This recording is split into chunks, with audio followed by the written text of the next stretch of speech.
episode of RozelleTV. My name is Jared McCarthy and I'm here today with Benny Gripton of Locks Hair in Balmain. Welcome to the show, Benny. Thank you, Jared. So excited about having you on the show. Now, I know you run and manage, you're the owner actually, and you manage Locks Hair in Balmain, is that right? That's right, yeah. Well, before we get into that, and I'm dying to find out more about it, tell us a bit, you're a Sydney boy, you grew up locally, did you? Or tell us a bit about that. Where did you grow up? Yeah, I went to school here in Balmain at our Birch Grove Primary School. Okay, definitely a local boy. A local boy, yeah, and then I went to high school at Fort Street, which is in Leichhardt. Oh yes, yeah, and yeah. Then, it takes a bit to get into Fort Street, I believe. It used to be a lot easier. Right, let yourself off the hook here, isn't it? No, it really did. There were some really variations there of a lot more of a different demographic of Fort Street when I was there. Right, and so what kind of things did you study at Fort Street? Mostly art is what I enjoyed the most. Oh, okay. English, history, humanities, a bit of science. I was good at maths, so yeah, they got a bit of a mix. And tell me, did you take the art side any further than school? No, I never pursued art further than that. I really wanted to become a vet. Really? Yeah, but I needed to do the sciences to become a vet, but they weren't my strong point. They weren't your strong point, no? So I ended up going to university at Newcastle, and I decided I'd be a teacher. Okay, wow, alright. I was offered some full-time work in Sydney. So what kind of teacher, like primary or secondary school teacher? Primary. Primary school, okay, fantastic. Yeah. And so you did your degree and all that in teaching? No, I didn't. I got to the point where I was almost finished. I deferred for a year. Yes. Came to Sydney. I started working in Sydney. Yes. I got full-time work in Sydney. Yes. I love having a wage over university. Yeah, life. Yeah. And so I stayed in Sydney and I just pursued my life in Sydney. I never went back. Yeah. Something my wife really regrets me not pursuing. But so, okay, so you started working in Sydney. What were you working on when you came to Sydney? When you came back to Sydney, what were you doing? I started doing some small cleaning jobs. Okay. One of those developed in a software firm I was working at. Right. So I started doing, in the early days of DOS and Windows. Yeah, that's gone back now, isn't it? Yeah, antivirus support. On the DOS system. Yeah. You're just showing your age there, Benny. Yeah, and then I stayed with those guys for a while. Their business eventually went in a different direction. Yes. I left. I had a friend that was reopening his father's jewellery store. Wow, okay. Silver jewellery, ethnic jewellery. So I'd known this boy all my life from Birch Grove Primary School. Right. And I went to work with him and we ran a jewellery store together for about 4 years. And so were you selling jewellery or making jewellery? Yeah, I was making a little bit, but mainly selling. Mainly selling, okay. And I did enjoy it. Yes. I met my wife through there. She was a customer. Okay, fantastic. And then when I looked into buying that business off my friend, and that didn't eventuate, and then my mother at the point in time, the owner of the salon, said she needed some help. Asked if I wanted to come into the business as a manager and an owner. Right. And I did. So how long, tell me first off, how long have you been in this building? I mean, this is a fantastic building, isn't it? I mean, it's just one of those classic Balmain buildings, isn't it? Like when you picture Balmain, that's a building that comes to mind. We're really fortunate to be able to work in this building. Yes. I mean, it's a really comfortable place to work. Yes. And it has such, it contributes so much to the success of Locks Hair. Yes. People love coming in here, the atmosphere. It is very Balmain. It's look, back in '78 is when my mum first bought part of this building. Okay. And then I would come in to work for her as a 10-year-old. Right. Yeah. On Saturdays, sweeping the hair, was it? Yeah. Breaking things and general miscreant. But I didn't have a passion to be a hairdresser then. Sure. You know, it wasn't it was more a chore. Yes. You're coming in on Saturdays and helping Mum. Why wouldn't it be? Yes, at 10 years of age. I had better things to do. But it did. I tell you what, though, it does give you an appreciation of a few dollars. Yep. Having your own few dollars at the end of the day, and what you can do with it the following week. Yeah, that didn't really sink in till later, actually. Okay. I was, actually, I've never been that monetary oriented. Right, yes, yeah. But seeing my mum care for her clients had a stronger impact on me. Okay, yeah. That's something that developed when I left the salon at the age of 10. Right. And I came back at the age of... So what was it? What was the quality that you saw? I mean, in the care, because a lot of people talk about that, to look after your clients, but a lot of people kind of tend to fall short. What was it that you noticed there? This is a really hard question to answer. I asked myself this, what is the point of difference here? Yeah. The level of care that we offer, yes, that is the point of difference. I'm sure other salons offer it. So what is the difference that they come here? But when my mum moved to this salon from a previous salon, she opened up here. Right. It's because the previous salon didn't offer the kind of care that she wanted to offer. Okay, yep.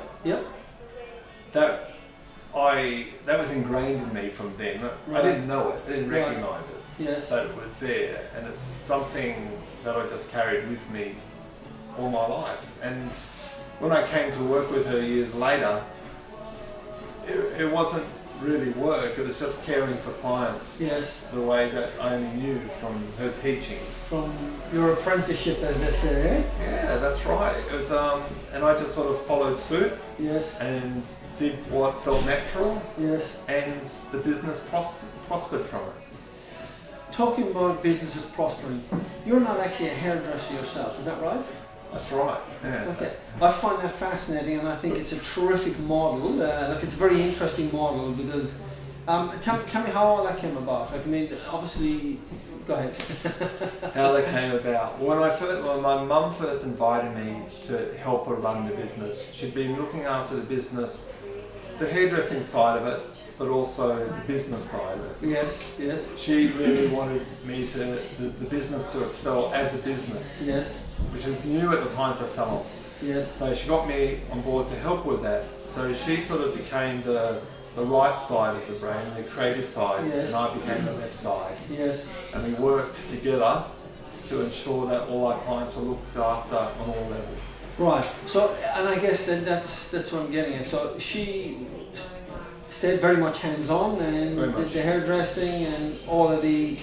I mean, there's so many different things that go into that. They used to call it a salon coordination. Right. Back in the early 90s, I suppose. There was a new concept for salons to have someone like a maitre d', someone who's managing the salon, not actually being on the floor cutting. Yes. So I took that role on and just developed it, and I'm well known in the salon industry now, which is I find I'm very happy. I'm very content with that. Yes. I like being a quiet achiever. Yes. But I like having the renown and that good reputation about being a kind employer.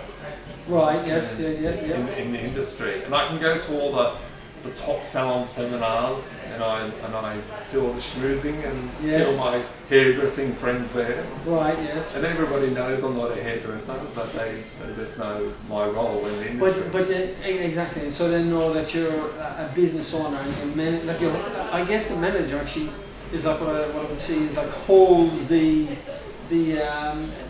group of people together, really, isn't it? And oversees what needs to be done next, as opposed to if you're trying to do everything, you miss things, I think. That's right. Having a dedicated role fulfilled like this enables me to step back and see the big picture and attend to all the needs that need attending to. And see, your mum actually had that vision, which is quite, which kind of shows her own, I suppose, business acumen in going, look, this is what needs to happen for it to... Yeah, Di, my mum, in the 80s won multiple marketing awards. Okay, right. Because she was an entrepreneur. Right, yes. But she was in so demand for her skills on the floor that she realised that she had to sort of dissect those roles. Yes. You know? And I came along at just the right time. Yes. And I was able to fulfill one of those roles. But, fantastic. Tell me, how many people do you employ here? How many hairdressers and? Well, I guess there are sort of eight hairdressers, and then one sort of assistant. So I've got like mainly senior stylists, maybe 6 qualified stylists at different levels, ranging in age from probably 20 to 60 something. Okay, right, okay, so a lot of experience in there. Yeah, there's a lot of experience, but there's a really nice staggered age group down through those generations, right? Which I thought would cause perhaps a bit of disharmony, right? But it hasn't. If anything, we're very harmonious. Fantastic. Which was a really pleasant surprise. Tell me, are you seeing any new trends, or is it? Are there actually new trends, or are there repeat of old trends, or is it a mix? Well, how is that? Look, there will always be a repeat of old trends. Yes. All right. But we find that in the hair industry, as far as skills goes and technique, there is only a limited amount of techniques that you can do. I mean, some get repeated, and fashion gets repeated. Yes. But looking for new techniques, I heard about a pair of scissors last week, which I'm intrigued by because they're sort of banana shaped. Okay. But they scoop away from your hand when you cut. Right. So like this. Okay. So that will create a new type of finished haircut. So I'm excited to see how that. A few years ago, probably about 10 years ago, there was a hair chisel invented, where you hold the hair and chisel down. Right. That wasn't very successful. Just even the movement there, I didn't. It was a bit not very OH&S friendly. Indeed, very good. So tell me, where do you go from here? Where do you see the next steps for Locks Hair? Next steps for Locks Hair. Well, I've talked about our harmonious team. I'm really happy with that. They all get on really well, and I always look at growth. But what gives me most enjoyment is seeing new staff come on and giving people jobs actually. So I'm trying to get some apprentices in at the moment. That helps balance out the team. Yes. And then growth from there, and doing, as far as the seniors do, their sort of next level that they want to achieve is more photography and session styling work. Right. And building up their portfolio so they can go into doing work in Australian Fashion Week and things like that. Sort of moving into the catwalk fashion. It's where the root of hair fashion is at the catwalk. Yes. So for the staff to be a part of that is their goal. Fantastic. I think that's a bit of a wrap. Yeah, thank you. Thank you so much for watching RozelleTV. Benny, thank you for your time. Thanks, Jared. Bye.